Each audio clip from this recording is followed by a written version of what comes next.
En esta mañana nosotros queremos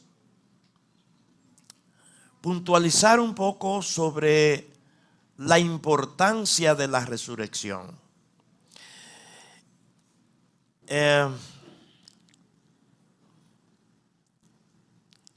¿Cómo es que la gente no le presta la debida atención a la resurrección?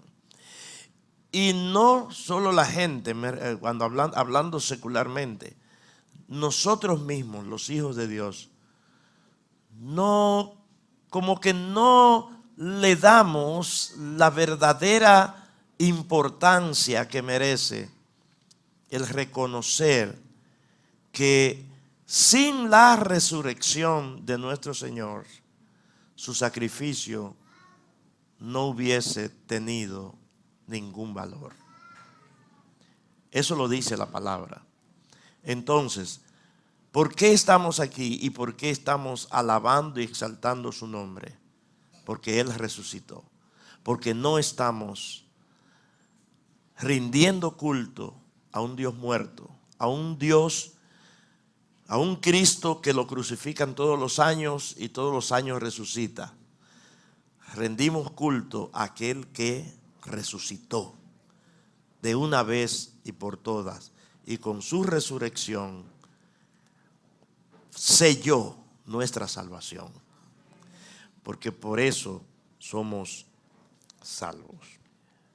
¿Saben por qué muchas veces nosotros entristecemos y entristecemos en grande cuando vemos partir a alguien de nuestra familia? La tristeza es más grande si no le vimos arreglar su vida con Dios.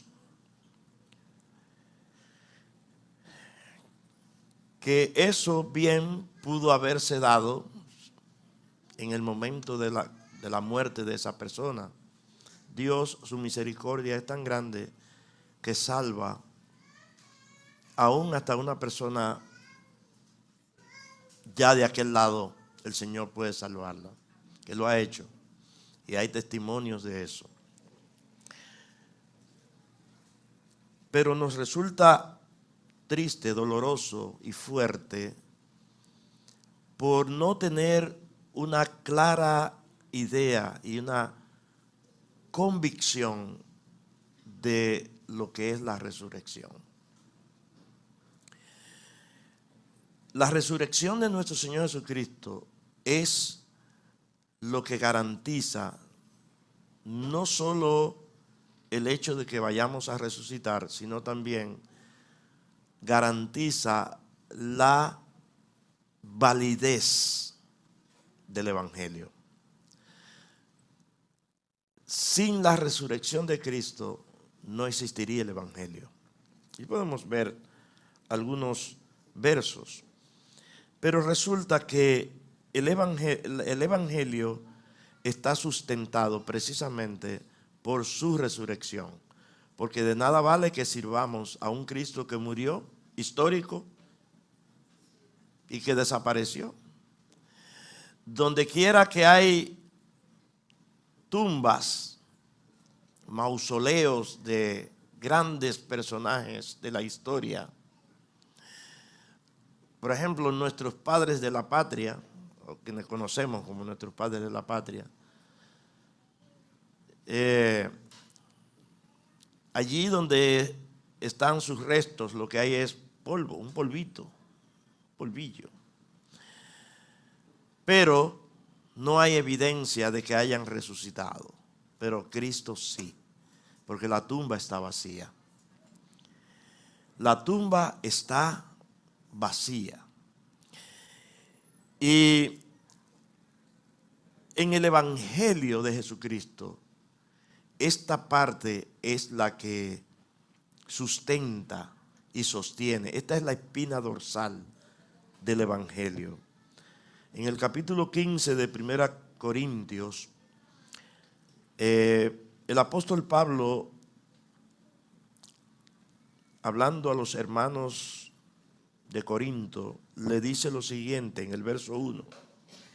Además os declaro, hermanos, el evangelio que os he predicado, el cual también recibisteis, en el cual también perseveráis. O sea, el evangelio, para ser productivo en nuestras vidas, para que el evangelio sea eficaz en nosotros, tienen que darse estas cosas. Lo primero es, tiene que ser predicado, pero con ser predicado no es suficiente. Hay que recibirlo. Pero con recibirlo tampoco es suficiente. Hay que perseverar en él. Entonces dice, por el cual asimismo, si retenéis la palabra que os he predicado, sois salvos, si no creísteis en vano. O sea, si no se da esto, entonces es como si tú hubieras creído en vano. Y dice el versículo 3, porque primeramente os he enseñado lo que asimismo recibí, que Cristo murió por nuestros pecados conforme a las Escrituras. No lo podemos dejar ahí. El evangelio, cuando es predicado, no se puede dejar ahí. Porque ciertamente que su muerte fue la que trajo el que su sangre nos limpie, nos borre nuestros pecados. Su muerte, el derramamiento de su sangre era necesario. Por eso dice que sin derramamiento de sangre no se hace remisión de pecado. O sea, no hay remisión de pecado. Pero Él murió por nuestros pecados. Y su muerte no fue una muerte común y corriente. El Señor, desde que fue entregado por uno de sus amigos, que un amigo así no lo quisiera yo, pero uno de los que estaba cerca de él, era uno de los que comía con él, ahí, el que mojaba el pan con él, ahí al lado de él, lo entregó. Desde ese momento que fue entregado, que fue puesto en manos de los fariseos, los principales sacerdotes y todo eso, desde ese momento él comenzó a sangrar. Él comenzó a sangrar antes. Él comenzó a sangrar desde el momento en que estaba en el Getsemaní, que dice que su sudor era como grandes gotas de sangre que caían a tierra. Entendemos que era un nivel de agonía el que el Señor estaba pasando en ese momento, estaba experimentando, que sus vasos capilares se rompieron y en vez de sudor lo que caía era sangre. Él comenzó a sangrar desde ese momento. Pero cuando es llevado prisionero, que comienzan a golpearlo, a darle cañazos por la cabeza, a darle bofetadas, desde que cae en manos de Pilato y que es latigado, óigame, cada latigazo de eso era un chorro de sangre, porque el látigo romano era de tres cordones, pero no era un látigo tan solo, sino que tenía en pedacitos de metal puntiagudos. Eso quiere decir que cada vez que le daban un latigazo, le daban 3. Y esos metales se incrustaban en su cuerpo y entonces había que desprender el látigo y volver a darle otra vez. Y la sangre que él derramó fue desde ese momento, siguió botando sangre. En todo el trayecto de lo que el catolicismo romano llama el Vía Crucis o la Vía Dolorosa, en todo ese trayecto que tuve la oportunidad de caminarlo. Hermano, eso no es fácil.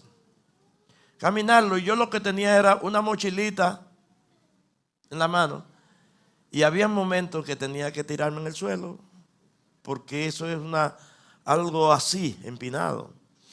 Y él cargando la cruz y haciendo fuerza, y me imagino toda la sangre, que ya todas esas heridas abiertas, como él.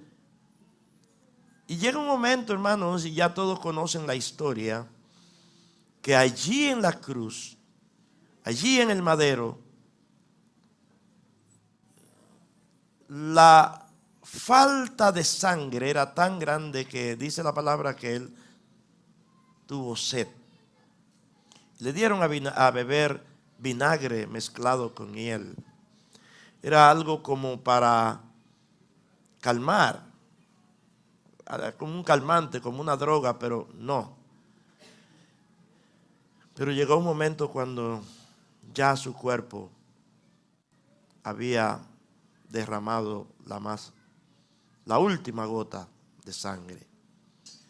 Y para verificar, cuando él muere, para verificar que realmente estaba muerto, clavaron una lanza en su costado, pero ya estaba muerto. Y dice que cuando clavaron esa lanza, de allí brotó sangre y agua. Tenía que morir de esa manera, porque siempre el hombre inventa cosas. Hay mucha gente que han querido ridiculizar, y aún en los tiempos del Señor quisieron ridiculizar la resurrección de Cristo. Y muchos han llegado a decir que realmente lo que el Señor no murió, sino que se desmayó, y una serie de cosas, inventos. El hombre quiere saber más que la palabra de Dios. Pero todos sabemos que Él murió y que fue sepultado. Y sigue el texto dándonos a nosotros la clara idea de que Él murió, pero dice que fue sepultado. Fue sepultado.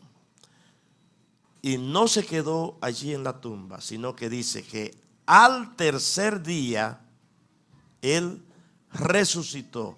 Y todo eso en conformidad con las Escrituras.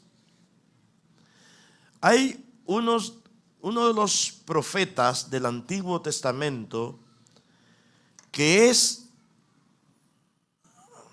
reconocido como el profeta mesiánico. Habló directamente de los sufrimientos del Mesías, y yo no puedo entender cómo el pueblo de Israel no percibió que Cristo fuese el Mesías, porque en él se estaban cumpliendo todo lo que escribió Isaías. Hay un capítulo en Isaías, que es el capítulo 53, donde él comienza, el profeta, a detallar todo lo que le acontece al Señor. Por ejemplo, en el versículo 2 dice que como raíz de tierra seca no hay parecer en él ni hermosura. ¿Qué está diciendo Isaías? Isaías está diciendo que él habría de ser desfigurado. desfigurado. O sea, su rostro hinchado por los bofetones, por los palos, tenía que estar desfigurado. Me imagino que sus ojos tal vez protuberantes. Bueno, pero dice, no hay parecer en él ni hermosura. Le veremos, dice, pero sin atractivo como para desearlo. Ahora, miren cómo lo presenta. Dice, despreciado y desechado entre los hombres, varón de dolores, experimentado en quebranto. Wow, ¿qué es esto? ¿Qué es esto? Experimentado. Esa es su experiencia, ese es su posgrado. Esa es su licenciatura. Quebranto. Y como que escondimos de él el rostro, fue menospreciado y no lo estimamos. Ciertamente llevó él nuestras enfermedades y sufrió nuestros dolores. Y nosotros le tuvimos por azotado, por herido de Dios y abatido. Mas él herido fue por nuestras rebeliones, molido por nuestros pecados. El castigo de nuestra paz, el castigo para nosotros poder alcanzar paz, fue sobre él, y por su llaga fuimos nosotros curados. Todos nosotros nos descarriamos como ovejas. Cada cual se apartó por su camino. Pero dice, Jehová cargó en él el pecado de todos nosotros. Angustiado él y afligido, no abrió su boca. Como cordero fue llevado al matadero, y como oveja delante de sus trasquiladores, enmudeció y no abrió su boca. Por cárcel y por juicio fue quitado, y su generación, ¿quién la contará? Porque fue cortado de la tierra de los vivientes, y por la rebelión de mi pueblo fue herido. Ahora oigan esto, dice, y se dispuso con los impíos su sepultura, mas con los ricos fue en su muerte, aunque nunca hizo maldad, ni hubo engaño en su boca. Pero aquí lo vamos a dejar, porque aquí está la resurrección. Dice, con todo eso Jehová quiso quebrantarlo, sujetándole a padecimiento. Ahora dice, cuando haya puesto su vida en expiación por el pecado, ¿qué dice? Verá linaje. Mire el que está al lado suyo. Mire el que está al lado suyo, hermano. Mire el que está al lado suyo. Dígale, tú eres linaje de él. Tú eres fruto de esa aflicción. Aleluya. Dice, vivirá por largos días, y la voluntad de Jehová será en su mano prosperada. ¿De qué está hablando aquí? De la resurrección. Hermanos, Cristo resucitó. Se levantó. Y se levantó con poder y autoridad, venciendo a la muerte. Pero ese golpe que él dio a la muerte es un golpe inicial. Porque resulta que la muerte es el último de sus enemigos que va a ser aniquilado. Entonces, el Señor se levantó victorioso.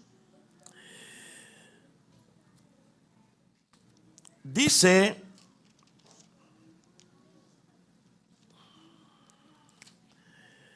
la palabra de Dios en el capítulo 15 de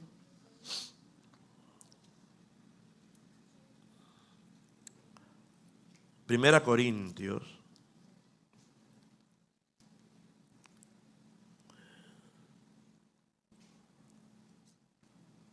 El verso 12 dice: pero si se predica de Cristo que resucitó de los muertos, ¿cómo dicen algunos entre ustedes que no hay resurrección de muertos? ¿A quién le está diciendo el apóstol Pablo esto?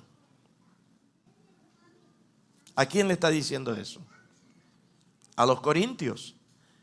¿Y quiénes son los corintios aquí? ¿A quién le fue enviada esta carta? A la iglesia de Corintios.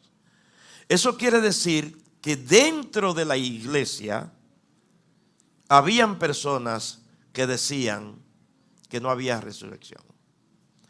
Por eso Pablo dice: pero si se predica de Cristo que resucitó de los muertos, entonces, ¿cómo dicen entre ustedes que no hay resurrección de muertos? Entonces es que ambas cosas están ligadas. Y es que porque Cristo resucitó, nosotros vamos a resucitar. Y no le damos la debida atención a eso. ¿Saben por qué, hermanos? Porque es como si lo creemos, pero como que no lo creemos. Yo no sé cómo explicarle eso. No sé cómo explicárselo.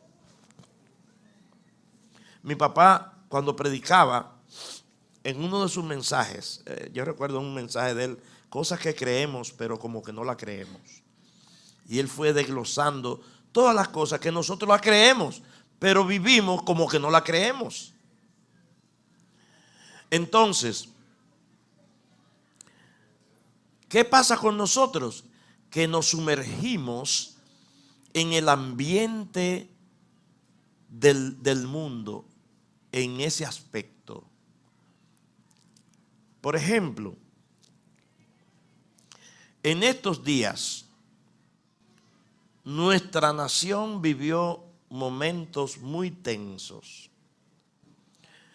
con el derrumbe de un lugar y la muerte de muchas personas. Muchas. No lo que se está diciendo. No lo que se está diciendo. No fueron 200 y tantos. Fueron muchas personas que murieron. Entonces, nuestro país entró en un duelo fuerte. Pero ¿qué de nosotros? ¿Qué de nosotros? Por la costumbre que tenemos, entramos en el duelo mucho a nivel de ellos. Y el duelo nuestro no debe ser a nivel de ellos. Porque ciertamente lo que para nosotros es o puede ser o resultar una tragedia, para Dios puede ser una victoria.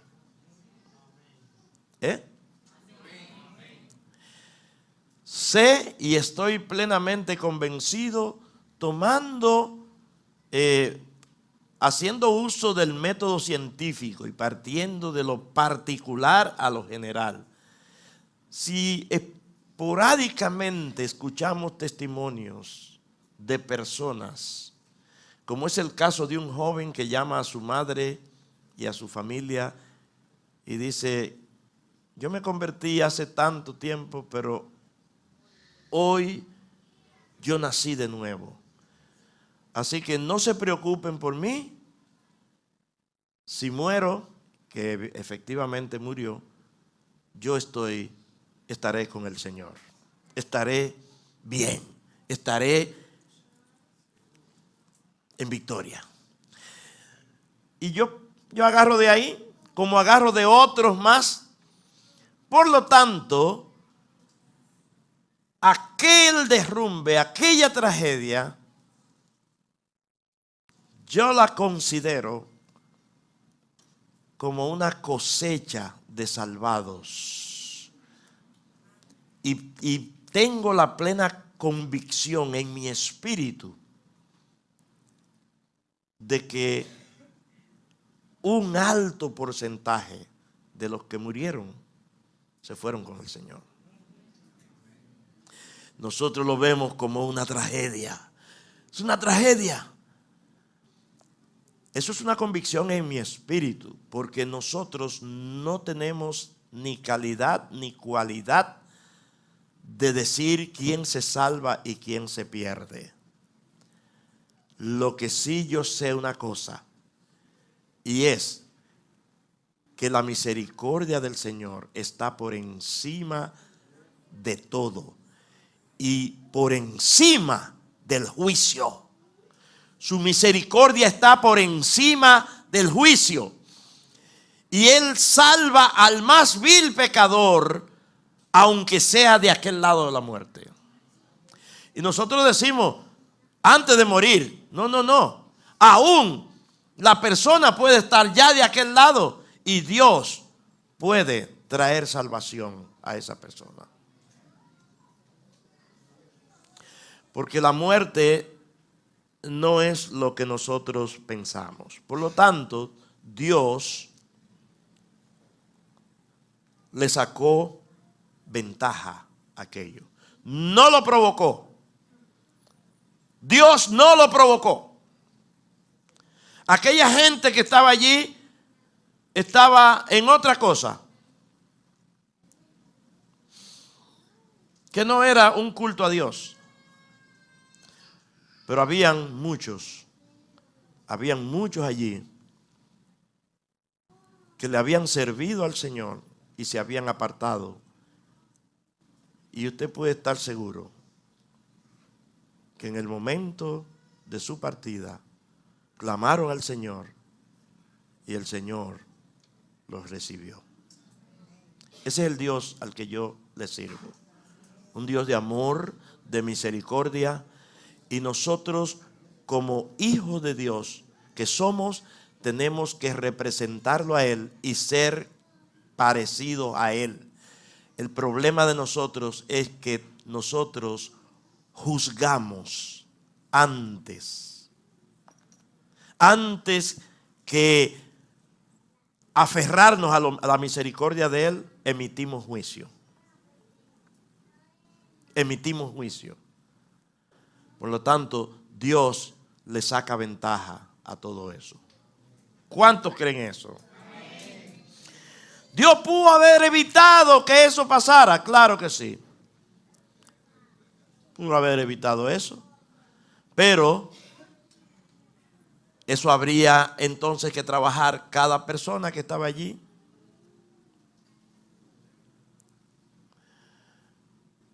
Comenzando con los mismos músicos y cantores y todos los que estaban allí. De la misma manera como Dios pudo haber evitado que Herodes matara a todos los niños menores de 2 años en los tiempos de la niñez o la infancia de nuestro Señor Jesucristo. ¿Lo pudo haber evitado Dios? Sí, pero no. Todos esos niños que fueron eliminados hoy están disfrutando de la presencia del Señor. Hoy están disfrutando de los cielos. Por eso, hermanos, que los cielos no es lo que nosotros imaginamos. Nosotros tenemos una idea de los cielos como tan limitada. Tan limitada. Donde estuve diciendo en estos días que el cielo es el planeta de Dios. Es el lugar donde allí hay provincias, allí hay ciudades, allí hay de todo. Solo que el ambiente es un ambiente no más que espiritual, podríamos decir. Es un ambiente normal. Jesucristo está allí en cuerpo, alma y espíritu. ¿Sabían eso? La mayoría de las personas que han muerto y que han muerto en Cristo están allí en cuerpo espiritual. Pero Cristo está en espíritu, alma y cuerpo.